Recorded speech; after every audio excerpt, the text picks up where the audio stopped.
Okay, and we are into the NFL honors segment. So we're going to do our picks for MVP, Offensive Player of the Year, Defensive Player of the Year, Coach of the Year. Some of these where we might be saying so-and-so is going to win, but I think so-and-so should win. So I'll talk some of the betting odds as we get into the categories, and then we'll cut loose. So we're going to start with MVP. Right now, Matthew Stafford is minus 900 favorite. Drake May is plus 650. Josh Allen is plus 100,000. Christian McCaffrey's 100,000. And Trevor Lawrence is 100,000. So, Yeah. You never know what could happen. Throw a buck on Josh Allen, you might win a cool grand. You could. And there's a case to be made. He rushed for 14 rushing touchdowns in addition to the ones that he threw. Whereas Matt Stafford threw for 46. So you could, if you were doing, all-time TDs or combined TDs, Josh Allen got 39 and Stafford got 46. So you could maybe draw a comparison, but I think Stafford has this locked up. Right. I agree. Stafford is my pick. I know, popular opinion, but 4,700 yards, 46 touchdowns, 8 picks, 109 rating. And I know that there are people that love to say, I wish it would go to a non-QB. The problem with that is, like if Caleb was here, he would probably bring up Christian McCaffrey. Christian McCaffrey had a great season when it comes to the perspective of fantasy football. Obviously, he was getting like wide receiver-like targets, and he was basically carrying his team for a good chunk of the season. But here's the thing about Christian McCaffrey getting MVP. If Saquon's 2,000-yard season last season wasn't good enough to win him MVP over a quarterback, over Josh Allen, who really didn't have that great a season last year, then no non-QB is going to be taking this award anytime soon. Because Saquon should have gotten it last year and he didn't. You could make a case, I think, for Myles Garrett to get MVP, but that's just never going to happen. So Defensive player get MVP? I mean, that's never the main happen. reason it won't happen for him is because he wasn't on a team that was a contender, and you have to be on a team that's a contender to get MVP. That's just the unspoken rule. So CMC did rush 311 times, so he was heavily utilized in his offense, and this is not including his 102 receptions. So, well, let's make a case for him in the next category, which is hang on one sec. Matt Stafford, how many rushing yards did he get this season? Do you know? Let's 14. The average of the other picks were 500 yards. So Matt Stafford, the leading, 14. he got 1 rushing yard on the season. Well, that's because all those design quarterback draws where he got tackled short of the line, those are negative rushing yards. I know he rushed, I think, 29 times for 1 yard. I mean, betting his rushing yards, it was always over under 0.5. And you remember in the NFC Championship game, he got that 1 yard because he fell forward on that 4th and 1. So just throwing that out there. They don't ever sneak with Stafford either. So, okay, Offensive Player of the Year. So JSN is the leading man for this one right now. He is minus 1,100, and then it's Puka Nacua plus 750, Chris McCaffrey plus 3,000, Bijan Robinson plus 10,000. And then Drake May is plus 20,000. But let's be real here. The Offensive Player of the Year only exists to give non-QBs their flowers for the season. If the Offensive Player of the Year ever goes to a quarterback while the MVP is being dominated by quarterbacks, then that's just ridiculous. It should not go to a quarterback. So it's the most valuable non-QB on offense. That's what this award is. Drake May is still considered, though, because He's considered. He's not going to get it, though. They're not going to give that to him. That's just old-fashioned thinking. The only way I could have seen it is if last year they give MVP to Josh Allen, and then they're like, hey, Lamar, we know we screwed you because you probably should have won MVP, so here's Offensive Player of the Year. That didn't happen either, though. So, yeah. So this one is actually... Ryan, you know me. I love me some JSN. And I think if he wins it, he is 100% deserving of it. But I will say this is where you can make the case for Chris McCaffrey. And betting on Chris McCaffrey plus 3,000, It's not bad. I don't really like Puka here. Puka had a really good season, and he is arguably the best receiver in football. Definitely the best possession receiver in football. But Puka did not play the full season. He missed some time. Not that much. He got back as soon as he could. So, Puka's an animal for that. But Christian McCaffrey played, I want to say, the full season. I don't think he missed any time. And he was carrying the remnants of the Niners team, the uninjured players, because the rest of the team was injured. He carried them essentially to the playoffs. They didn't have Brock Purdy for a long time, which is when he was their leading receiver most of the time. Yeah, CMC here makes sense to me just for the amount that he was utilized. As I said before, 311 rushes for 1,200 yards and then 102 receptions for 924 yards. I mean, he had 2,000 combined yards and 17 combined TDs. So the odds seemed a little too much skewed towards JSN and Puka, but I think CMC would be a fair pick right here. Yeah, I don't really think you can go wrong with any of the top three guys. JSN, Puka, McCaffrey. If any of them got it, I'd be like, they deserve it.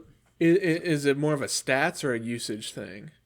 Because you look at Puka Nacua and JSN, they had about the same yards, they had the same TDs. Puka had 10 more receptions though, so JSN amount of yards and less receptions. Right. So are we looking at JSN's a little more explosive for sure. JSN is more efficient. JSN is better for that reason. Because if we're judging by those metrics, I don't think they'd put CMC there because it took him a lot of attempts to get those yards. Yeah. I'm not sure what the metrics are. JSN. I mean, I think JSN's the most shocking player on the list, right? Between him, Puka, CMC, Bijan, Drake May. Drake May is pretty shocking, but like I said, he's not getting the award. Beginning of the season, if you said JSN would be the running favorite, the runaway favorite to win Offensive Player of the Year, we'd be like, really? Like, we knew he was going to be better because we knew he was going to get more usage without DK, but best offensive player in the league, best non-QB in the league, I guess. So he's the most shocking, and I think that's kind of helping him, is that people, like the voters for this are probably like, he came out of nowhere, so. Whereas McCaffrey doing really well, I think, is what's expected of him, so. He's McCaffrey. He's supposed to do good. Yeah. Okay. Right, well, who was your pick? I guess you didn't actually land on... JSN. I agree. Okay. It's going to be JSN, and it should be. Yeah. I really don't think you can go wrong. I'm going to go with CMC for my personal pick, but I think JSN, if he gets it, it's very well deserved. So I don't think there's any controversy if you go with any of the top three. So, okay, Defensive Player of the Year. This one is a lock. Myles Garrett, minus 50,000. That means if you bet $100, you would win 20 cents. Oh. And you would have to do, on FanDuel, in our state, you would have to do a 50-cent fee with the bet slip, meaning you wouldn't make any. You would still lose 30 cents. Oh, my goodness. He is by far and away the best candidate for this. Oh, absolutely. So, it's Myles Garrett, minus 50,000. Will Anderson, 17,500. Micah Parsons, plus 20,000. Aiden Hutchinson, plus 40,000. So, Myles Garrett, how can it go to anyone other than him? He's the best player on his team, by far. He is the anchor point to a pretty good Browns defense, but if he wasn't there, Browns defense probably not in the top half of the league's defense. He draws so much attention by himself. They got some other good guys. That rookie Carson Schwenchinger, linebacker, is pretty good. We'll talk about him later. They do, but having a stud like Myles Garrett makes everyone else on defense's job easier. Because he's drawing all the double teams, he's drawing all of the chips. And even with that, Myles Garrett, 60 combined tackles on the year, 23 sacks. Right, league record, single season record. Is great. The other guys on the list, the highest the next person, 14 and a half. Right. So he basically doubled everybody else's sacks. He had the most combined tackles on this list. I will point out he was Defensive Player of the Year for 2023. Doesn't matter. So Voter fatigue is stupid. It does exist, but it is a stupid thing that happens. it's something to point out, you know. There's no way it doesn't go to him. Garrett's a lock here. This is the most confident I've been on any of these picks, but Yeah, my pick is Garrett as well. yeah. Defensive end for the Cleveland Browns. They know who he is. I had to look some of these guys up for at least their position. I wasn't sure if they were inside, outside linebacker, so on and so forth. Yeah. Okay, let's go to Coach of the Year now. Coach of the Year next. I mean, these are the big ones, and then we can shout out rookies and stuff after this, but I want to make sure we get through this stuff. These are the most important ones. So Coach of the Year, Mike Vrabel is the favorite, minus 750. Mike McDonald for the Seahawks is plus 550. Kyle Shanahan is plus 5,500. Ben Johnson is plus 6,000. And then Liam Cohen is plus 10,000. So this is my chance to show off my Bears fandom. And while Vrabel does deserve this, the Patriots had a pretty favorable schedule because this is regular season only. The voting already happened. The voting happened before the playoffs, so that doesn't influence this. Patriots had a very easy schedule compared to these other guys. He is not a first-year head coach. He's been a head coach in the league before. He's had success as a head coach before. He's been to the playoffs multiple times. So, and Mike McDonald is a second-year head coach for the Seahawks. I think that he is a little bit more deserving than Vrabel. I'm not saying Vrabel shouldn't win it.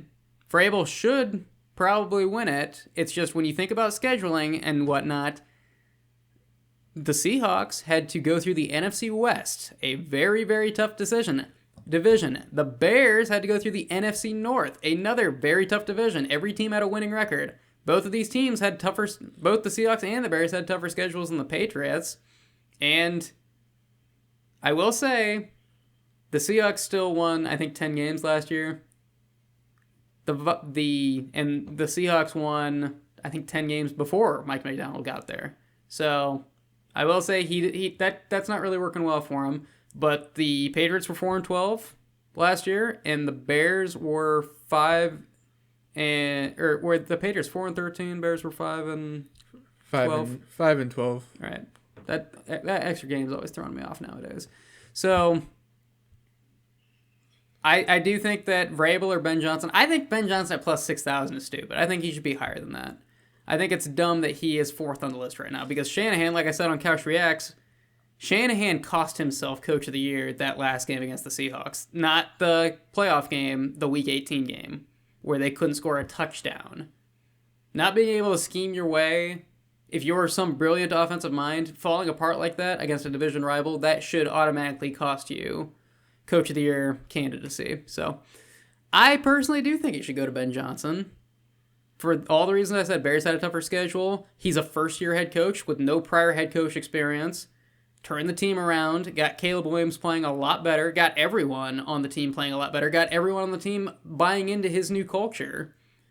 So it is what it is. I know I'm a biased Bears fan, but stats don't lie. And the Bears turned everything around with a first-time head coach, which the Patriots did too. It's just not a first-time head coach. Vrabel's been a coach before. He knows how to do this stuff. So that's a fair point. So the Jags, the Bears, the Niners, and the Pats all had a losing record last year, and significantly so. Bears 5-12, Jags 4-13, Pats 4-13, and then the 49ers were 6-11. So to be able to turn any of those teams around and basically flip your win-loss is pretty impressive. And from there, you as you said, you look at who's had the least experience in doing it and still did it. And Ben Johnson is a good candidate there. Liam Cohen, deserves a little shout out for doing that too, with the Jags team and no real notable players on it. So I kind of lean towards him more than Ben Johnson for this. Mike Vrabel, great year, second year QB. I mean, no notable wide receivers, not really a notable running back. So these coaches are doing a lot of stuff with not a lot of big name talent. So I think it should go to Vrabel. But I would shout out Cohen and then Ben Johnson for close second and third. Yeah.